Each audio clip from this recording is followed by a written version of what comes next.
Assalamualaikum warahmatullahi wabarakatuh. Halo Sobat Mahasiswa, apa kabar? Perkenalkan, saya Mariana Safitri. Kali ini saya akan mengajar mata kuliah metode perancangan program. Mudah-mudahan teman-teman tetap semangat ya, meskipun perkuliahan masih secara daring. Baik, untuk pertemuan pertama, kita akan membahas tentang desain program. Sebelumnya kita lihat dulu apa saja sih yang masuk ke dalam desain program.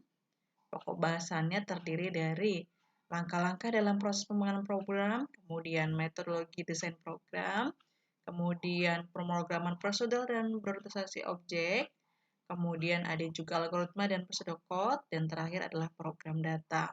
Untuk di pertemuan satu ini, program data tidak masuk ya, karena program data masuk ke pertemuan kedua. Dan untuk pertemuan pertama pun akan saya bagi menjadi dua part video pembelajarannya ya. Oke, sekarang kita masuk di part pertama. 3 pendekatan yang ada dalam desain program, yaitu ada prosedur drive, kemudian event drive, dan data drive. Selain itu ada pemrograman prosedural dan berorientasi objek, kemudian juga pengembangan top-down dan desain modular, kemudian juga kita akan bahas algoritmanya juga, kemudian pseudocode juga. Oke, selanjutnya langkah apa saja sih yang ada dalam pengembangan program ya. Sebelumnya kita harus tahu dulu apa itu pengertian dari pemrograman. Pemrograman dapat didefinisikan sebagai pengembangan solusi untuk masalah yang telah diidentifikasi sebelumnya.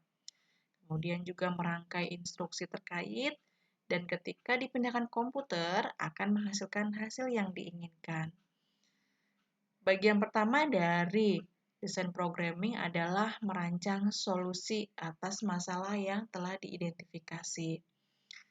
Jika kita melakukan pengkodean tanpa melakukan desain terlebih dahulu, biasanya nanti program yang dihasilkan seringkali terjadi kesalahan.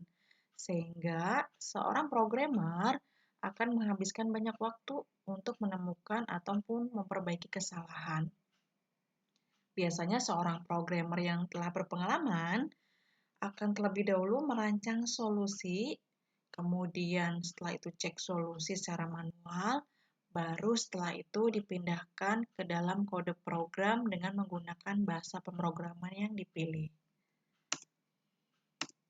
Oke, 7 langkah dasar pengembangan program. Yang pertama adalah menentukan masalah, yang kedua adalah outline solusi, ya, atau solusi secara garis besar, kemudian mengembangkan outline menjadi sebuah algoritma, kemudian menguji kebenaran algoritma, selanjutnya adalah kode algoritma dimasukkan atau dikonversi ke dalam program, kemudian menjalankan program di dalam komputer, yang terakhir adalah dokumentasi dan pemeliharaan program. Kita akan bahas satu persatu.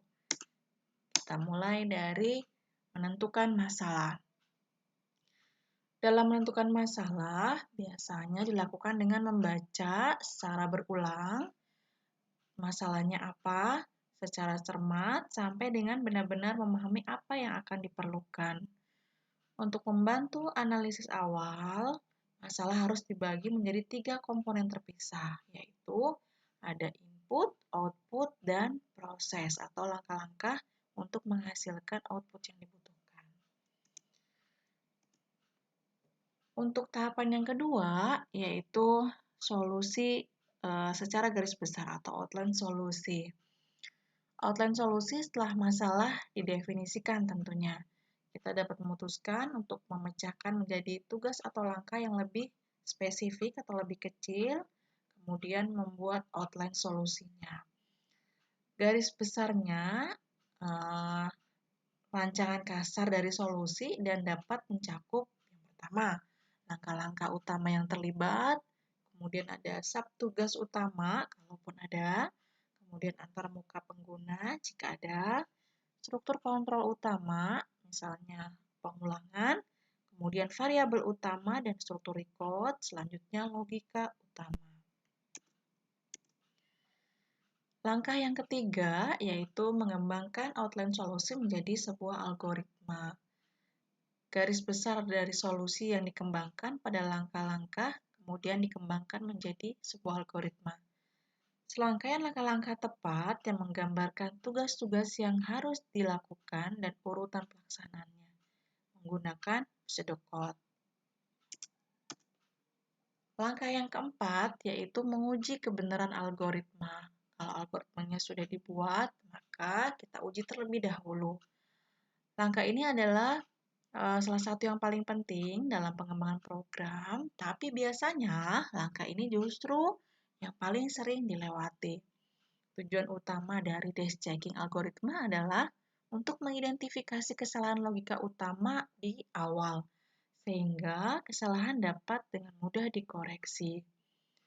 Data uji perlu berjalan melalui setiap langkah dalam algoritma untuk memeriksa bahwa instruksi dijelaskan algoritma akan benar-benar melakukan apa yang seharusnya. Pemrogram berpikir melalui logika algoritma seperti komputer, kemudian melacak semua variabel utama pada selembar kertas. Tahap yang kelima yaitu kode algoritma dikonversi ke dalam pemrograman. Bahasa pemrograman hanya setelah semua pertimbangan desain dalam 4 langkah sebelumnya terpenuhi. Ya. Jadi, kalau 4 langkah di awal tadi sudah terpenuhi, baru kita bisa menentukan bahasa pemrograman yang akan digunakan, yaitu untuk membuat kode program. Langkah yang keenam, yaitu kita menjalankan program di dalam komputer. Setelah algoritmanya sudah dibuat, sudah dimasukkan juga ke dalam bahasa pemrograman, maka programnya kita jalankan. Untuk menjalankan program, kita menggunakan compiler program dan data uji yang dirancang seorang programmer untuk menguji kode kesalahan sintaksis, biasanya terdeteksi pada saat kompilasi, dan juga kesalahan logika yang terdeteksi pada waktu berjalan. Jika program telah dirancang dengan baik, maka frustasi atau kesalahan atau keputusasaan yang sering dikaitkan dengan pengujian program dapat dikurangi seminimal mungkin. Langkah ini mungkin perlu dilakukan beberapa kali hingga kita benar-benar yakin bahwa program berjalan sesuai kebutuhan. Jadi tidak hanya dijalankan satu kali saja, tapi harus beberapa kali. Benar-benar kita yakin bahwa programnya memang sesuai dengan kebutuhan. Yang terakhir dalam pengembangan program adalah langkah mendokumentasikan dan memelihara program. Dokumentasi program tidak boleh dicantumkan sebagai langkah terakhir dalam proses pengembangan program, karena ini benar-benar merupakan tugas berkelanjutan dari definisi awal, masalah hingga hasil tes akhir. Dalam dokumentasi mencangkup 2 poin. Yang pertama, dokumentasi eksternal. Contohnya adalah bagian hierarki, kemudian algoritma solusi, dan hasil data pengujian. Dokumentasi yang kedua yaitu internal, yang mungkin telah dikodekan dalam program. Pemeliharaan program mengacu pada perubahan yang mungkin perlu dilakukan pada program. Seringkali perubahan dilakukan oleh programmer yang berbeda dari programmer yang pertama yang menulis program. Jika program telah dirancang dengan baik menggunakan teknik pemrograman terstruktur, kode akan terlihat sebagai dokumentasi diri sehingga perawatan lebih mudah. Ya, jadi dokumentasi ini berguna manakala nanti ada perubahan di program atau pengembangan program namun dengan seorang programmer yang berbeda dari programmer awal. Ya. Oke, selanjutnya metodologi pemrograman perancangan program. Ya. Prinsip dasar dari desain program didasarkan pada kenyataan bahwa sebuah program menerima data masukan, kemudian memproses data, selanjutnya mengirimkan data tersebut ke pengguna program sebagai output. Oke, sejumlah pendekatan dalam perancangan program yang paling sering muncul atau yang paling umum adalah Yang pertama ada prosedur drive, yang kedua ada event drive, yang ketiga ada data drive. Kita bahas satu-satu. Yang pertama adalah prosedur drive dalam program desain, ya, atau desain program yang digerakkan oleh prosedur.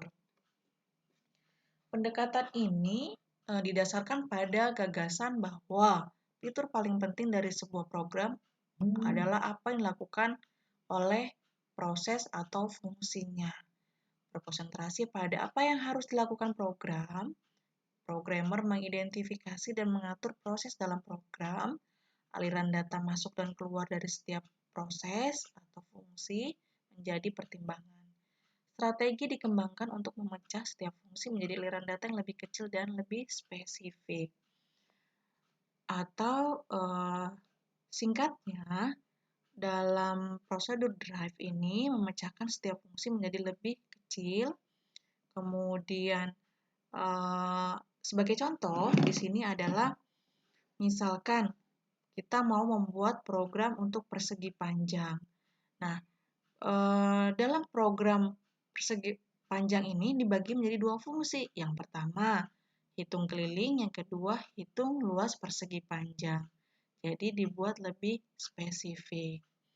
Selanjutnya adalah event drive, ya.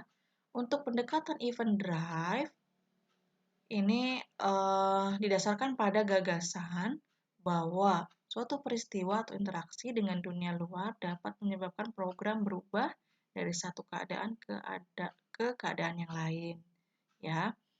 Misalkan di sini contohnya yang paling gampang adalah apabila tombol mulai pada program stopwatch diklik, maka program akan menghitung waktu sampai tombol di stop.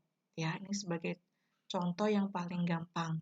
Ya, jadi program yang ada pada stopwatch. Kalau kita klik mulai, maka dia akan menghitung waktunya, kemudian akan berhenti pada saat kita klik tombol stop. Ya. Yang ketiga ada data drive. Untuk data drive, di sini pendekatan berbasis data dalam desain program berdasarkan pada gagasan bahwa data dalam suatu program lebih stabil daripada proses yang terlibat. Pendekatan ini dimulai dengan analisa data, kemudian hubungan antar data, kemudian menentukan struktur data. Setelah struktur datanya diidentifikasi atau didefinisikan, maka output data yang diperlukan diperiksa, yang selanjutnya digunakan untuk menetapkan proses apa yang diperlukan untuk mengubah data input menjadi output.